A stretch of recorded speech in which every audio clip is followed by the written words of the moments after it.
So hey everybody, so my wife and I decided to upgrade to the Varminpool heater. So those of you, if you have an above ground pool or an in-ground pool up to 35,000 gallons, 0 to 35,000 gallons, this particular pool heater is definitely a must-have. So I'm just going to show you some of the steps that I had to go through to get this thing hooked up to our above ground pool. Our particular above ground pool is about 32 feet long by 18 feet wide. So it's a pretty big above ground pool, which I'm going to show you here in a little bit. But I just wanted to talk about this particular heater, which is not only a smart heater, it allows you to operate it from your phone, but it has a lot of features. So you want to stay tuned and learn about how this particular heater for your pool can allow you to be able to enjoy your pool longer and even earlier than when the pool season actually starts. Because most of us, we use the pools usually between June and September, October. But this heater, it actually even cools as well. If the water's too hot, it will actually cool the water as well as heat it. But this particular heater will allow you to have several extra months because you can control and regulate the temperature of the water, especially when it begins to get cold. So the first thing we're going to do is we're going to talk about how this thing was installed and just some of the things that you'll need to do to get this thing hooked up. So the first thing I want you to be mindful of is this particular heater is not like a standard 110, 120 outlet. You will need to upgrade to a 220 volt line, which is what this cable is here. Now there's some electrical code things that have to take place, so if you don't understand electricity or you're not comfortable installing things, make sure you hire an electrician so that you can do this in a safe manner. Remember, you are talking 220 volts. But basically what I ended up doing, this side of the house is where our pool is, so I drilled a hole through the foundation. This area goes into a crawl space, and this wire here is actually tied into our electrical panel box on a double pole breaker, which is typically for 220 volts. And then I just ran this cable out of the house. It does have to be in this kind of gray conduit to be up to code. I also used some silicone caulk, as you can see here, where I had to drill the hole so we don't get a lot of weird stuff sneaking in. I used some Tapcon screws to drill into the concrete. Remember, Tapcon will actually drill into the concrete and it will hold pretty good. But anytime you have electricity outside, especially when you're talking the kind of voltage we're talking, is you want to have a quick disconnect box, because you want to be able to disconnect the wires from the unit if you have an issue while you're out here working on it. So we're going to open this up here, and I'm going to show you how this is actually installed as well. So the first thing we're going to do is we're going to remove this little plug. This plug will disconnect. It's actually wired. So remember my gray shielded cable that's coming from the panel? As you can see, it comes from the panel inside the crawl space down there.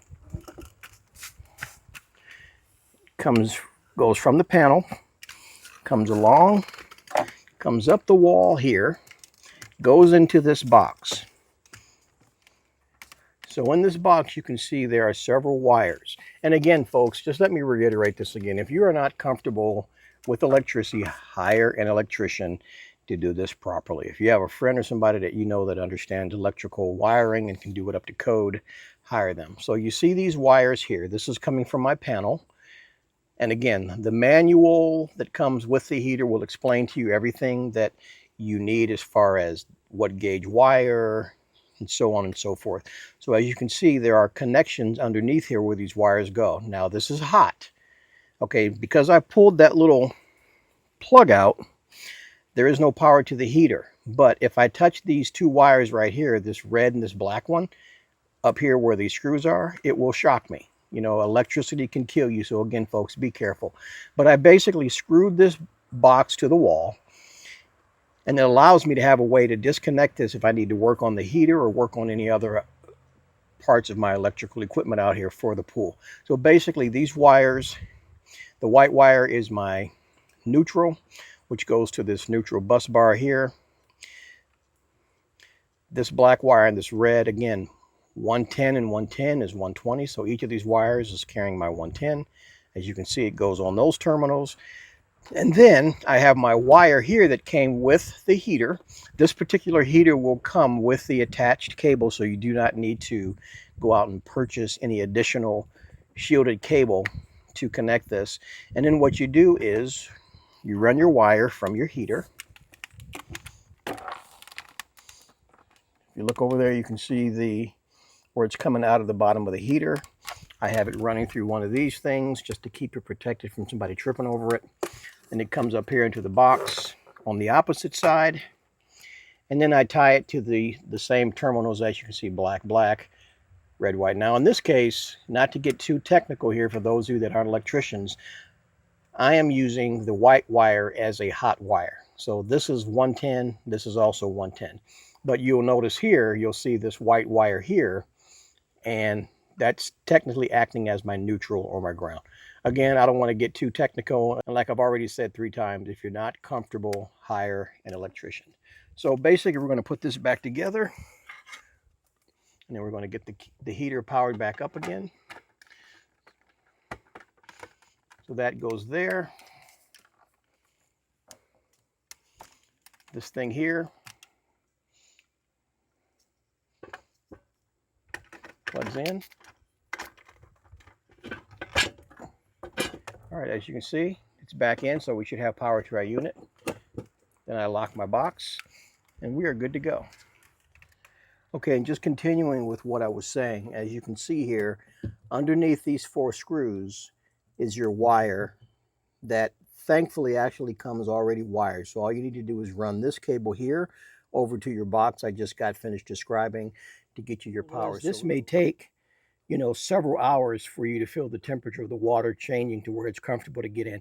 Water comes out of your skimmer, goes into your filter, goes through your filter ball, comes out over here from your filter ball where the water is filtered, goes into the heater, comes out of the heater up top and into the pool where the water is the water temperature. So whatever, once the water goes through this pipe here on the bottom, the heater, which almost acts like an air conditioning system, will either heat or cool the water. That same water will exit out of the heater up at the top here and into your pool. And as it continues this cycle, it will slowly either cool down your pool or warm it up so it's the temperature that you want it to be. So super simple once you get it set up. Now this particular unit requires you to sit it at least 6 inches above the ground. So as you can see here, we have it set on these bricks. So on this side, they really want you to use these rubber feet for like vibration. Now some people may screw these in. I didn't want to screw ours in. I wanted to make it where I could actually move this if I needed to. So briefly, I just wanted to talk about the actual display. I know most of us nowadays, we would definitely use our cell phones if we had the app on our phone, which this unit allows you to be able to do that. But I also wanted to just discuss some of the features of this thing, because there may be times where you're out here adjusting your settings too. It is convenient to use the settings that are on your app. But again, I just wanted to discuss briefly how this works. So here, this is your cover.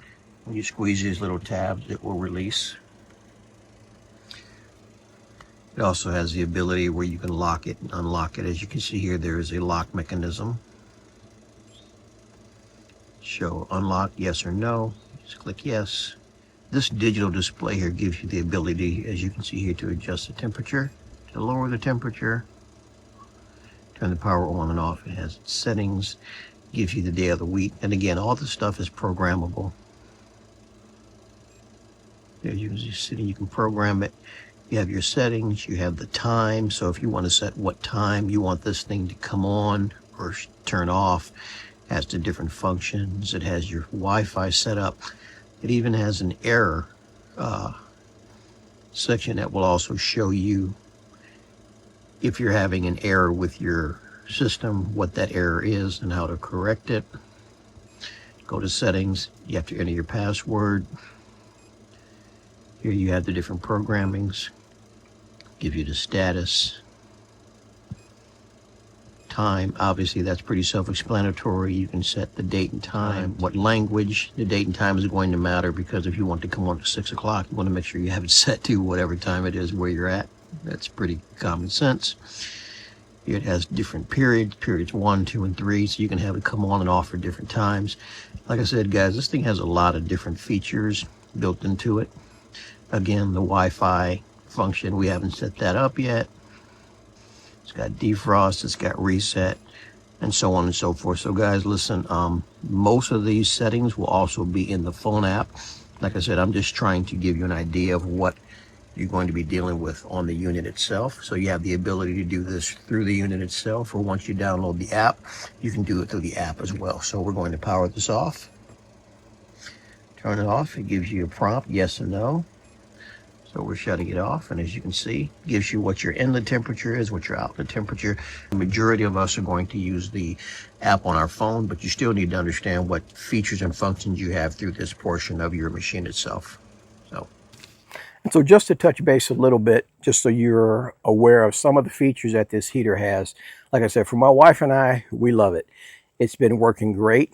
We just went through a period of time where it was really hot. We were able to use the cooling function of the pool heater, and it actually did cool down the water temperature. But this thing is 120,000 BTU, or British thermal unit, and it's made for large pools. Typically, like I said earlier, anything between 0 to 35,000 gallons. Like I said, our pool is about 32 feet long by 18, 20 feet wide. It's a big pool, but it's above ground. But this will work also with in-ground pools as well. In my personal opinion, this thing provides powerful, and I mean powerful, heating and cooling performance. Like I said, we've had heaters before, but this one just seems to be a little bit better than the previous one. I also like the fact that it has energy savings built into it as well. And what I mean by that is there's a built-in pool inverter in the heater that actually adjusts the output based on real-time demand. So think about that for a moment. It's preventing you from wasting energy while keeping the water in your pool more stable, which is super important, especially as you spent electricity trying to heat it up or cool it down so it can be comfortable for you. If I'm being honest, and tell me if you disagree with me, but most of us are wanting everything in our home to be more efficient, right? To me, it was a huge plus.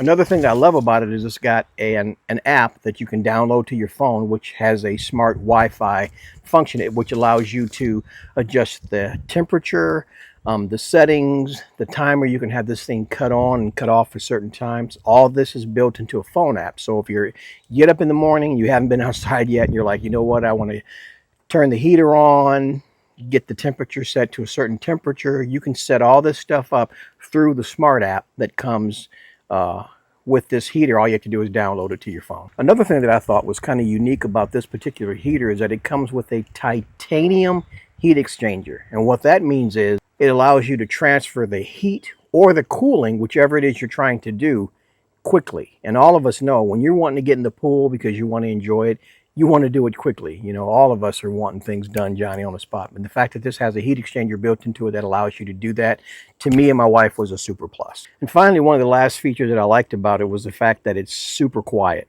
This thing gives off anywhere between 49 to 60 decibels, which is very low. So depending on whatever time of the day you're running this thing, it's not going to disturb your neighbors. So again, if you haven't done so already, click the link.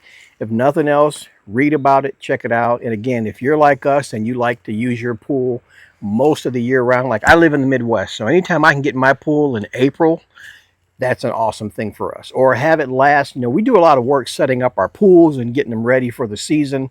So you don't want to just have to be able to enjoy it from June to like September, especially if you live in the Midwest like we do. We live in Ohio. So imagine in Ohio, it's snow and it's cold. So if I can use this thing into the fall, because sometimes we don't see our first snow until sometimes October, November, or even later. So, but usually by that time, we have the pool already shut down and pool cover on and everything. But imagine being able to use it longer throughout the season or even earlier. So if you haven't checked it out yet, check out this pool heater by Varminpool.